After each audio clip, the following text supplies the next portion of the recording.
Thank you for joining our batch messaging and appointment reminders webinar. Just to let you know, this webinar will be recorded and emailed to all attendees. And you may have access to all or some of these features as part of your accuRx Plus contract. Please contact support@accuRx.com to confirm the features available in your practice. So today we're going to have a look at batch messaging and appointment reminders. We will have a few minutes for questions at the end of the webinar. So if you do have any questions, please put them into the Q&A box.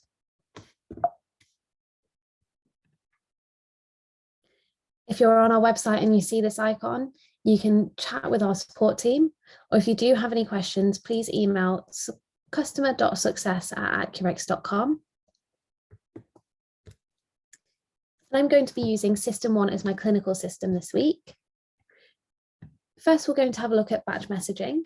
So I'm going to go to my accuRx toolbar and just press my initials. Once I've pressed my initials, I'm going to select batch messaging. You want to make sure that you've got your clinical system open when you are sending a batch message. This is to ensure that a record of this message being sent out is coded back to the patient's clinical record. To create a new batch message, we're just going to press create a new batch message. Now we can add our patient list. You'll need to upload a CSV file. And if you are using System 1, there are step-by-step guides to creating your patient list using System 1, and also a step-by-step guide using EMIS to create your patient list.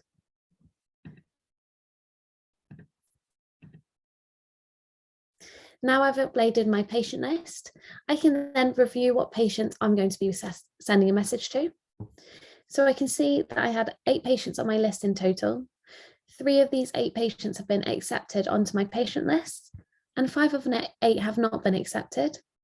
This is because they don't have valid UK mobile phone numbers.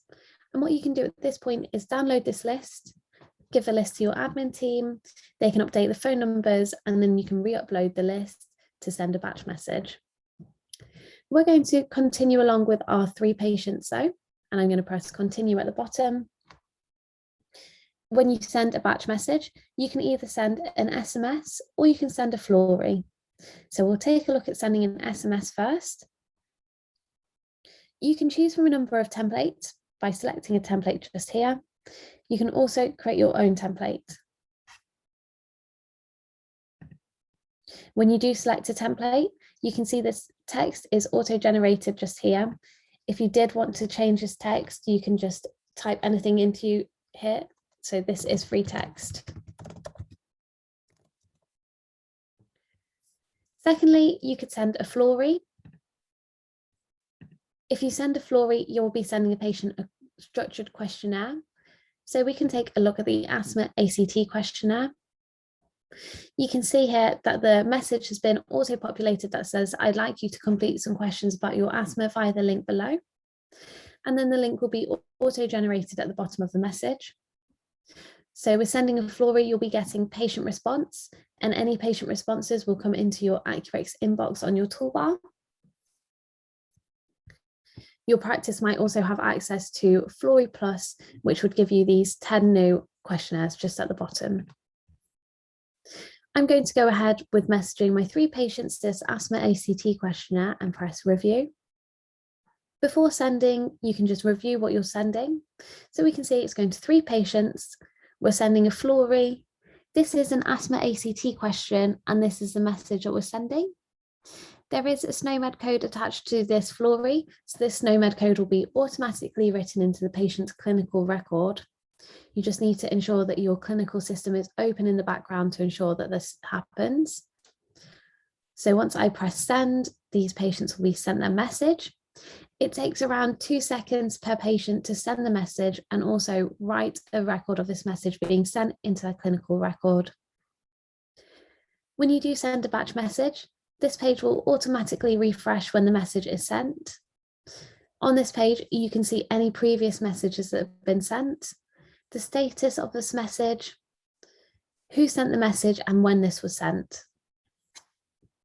What we're going to take a look at now is creating a template to use for batch messaging. So we're going to go back to our accuRx toolbar and press our initials, and then go to Manage Practice. You then want to scroll down to accuRx desktop, and then here you can see the option to manage templates.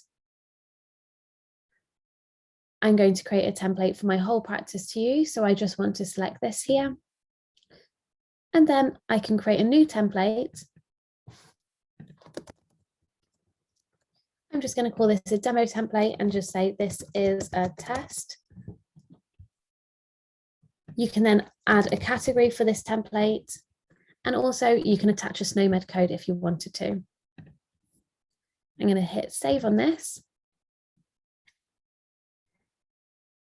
When you do create a new template, you just need to ensure to use it for batch messaging that you've ticked this box just here. So if I just tick this box here, this will now mean that I'm able to use this template when sending a batch message.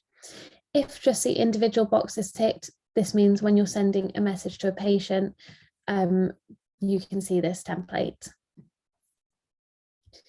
The next thing we're going to have a look at is appointment reminders. So I'm going to go back to my initials on the toolbar and then again press Manage Practice. You then want to scroll down to the bottom of accuRx desktop and then select Appointment Reminders. Appointment reminders work by scraping your appointment book. It will then look at your slot types, and then you can create appointment reminders for each of these slot types. To set up a new reminder, you just want to press Set up a new reminder. And then you can choose which locations you'd like these appointment reminders to be sent from. You can choose both, or you can choose one. That is completely up to you. You then need to choose a slot type. So as you can see here on my list, I've got some options that are grayed out and some that I can choose. If any options are grayed out, this just means that a slot type has already got the appointment reminder set up. So what we'll do is just select face-to-face routine. And then you can see this message is automatically there. So it says, dear patient, this is a reminder of your appointment, which is booked in for. Then it'll have a date insert and a time insert, and then it will have the location of the appointment. If you need to cancel, please follow this link. And then the link will be auto-generated at the bottom of the message. And then it will say thanks and have your practice name at the bottom. If you did want to add any message into here, you can do that. So if I was setting up for a asthma slot type, I could just add in a message saying, please remember to bring your inhaler.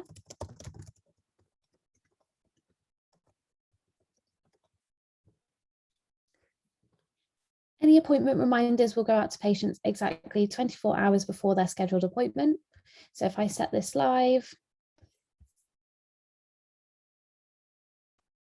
you can also edit or delete any existing appointment reminders.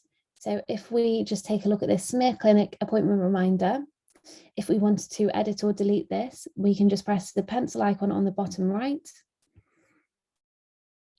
You can change the slot type, you can change the message, that is completely up to you. And if you wanted to delete this message, you can just press delete reminder.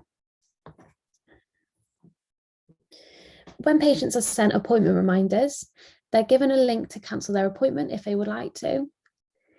Any appointments that are cancelled will be automatically cancelled from your clinical system. And any patients that do cancel will be added to this cancellation list. On the cancellation list, you would see the patient's NHS number, patient name, and also the appointment date. Or if you wanted to search for a patient, you can do that by searching at the top. You can also view any delivery receipts for any appointment reminders that have been sent. You can filter this list just on the right, and you could filter this to any messages that have failed to send. So we have covered batch messaging, creating a template to use for batch messaging, and also appointment reminders. If you do have any questions, please put them into the chat and that would be great. But thank you very much for joining our webinar.